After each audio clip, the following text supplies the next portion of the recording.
Oyo, tambireke mfano kudzoka maita pachannel kayenywe mazuva ese inopisa. Iyo channel inopopotaka zveipapo ipapo. Satatanga kupai kazotana zvomuzora nazi. Guys, tokumbira mungobaya button subscribe. Aiwa kakutira musapotwa kana zvipisa kama stress. Aiwa sinokumza kukuigireti patsanura itonyaso siya takaita takadzipatsanura. Aiwa kuita kwezhara budza tokuratidza kuti okay zvokufamba so zvikuenda so. So guys, my days apfuura ya. Mukomana Ndunge Youth akadezwa kana mukoma mutarise kuti apefema pa search. So akamkomana akabva uya akatokwana kanema sinake ese kabva anoridza akamkomana paya.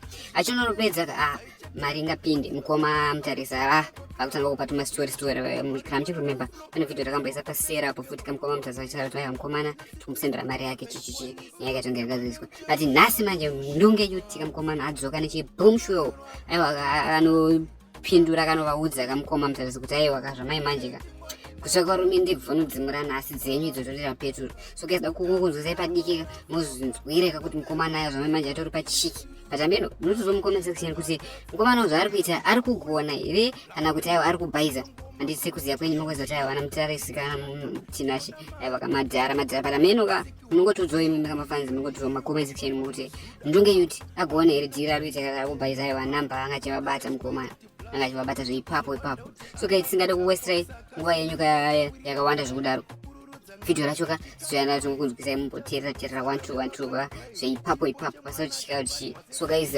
wanai video iri mutoti muti chiko woyo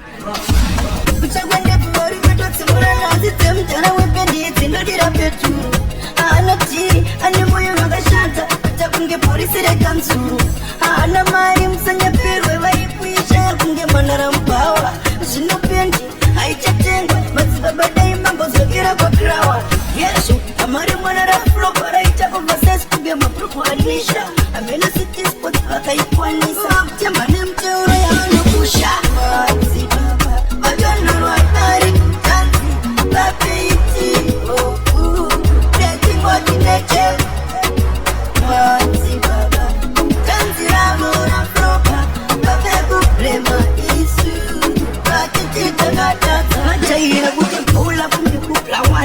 Chinongoma kuno ndiyo tikashanda tinoda mari matipa mari tosikiwa mudziyo miliyoni yenyu kumba pangu isuda haina chainotenga badhara iswereti plus kuti kuzohwanda kuti anga akadhakwa saka senyika tawirirana naye kururudza ng'anga ichikakamai kuchazongosara yava bhaibhai chipo chemwana chapanhwa sesai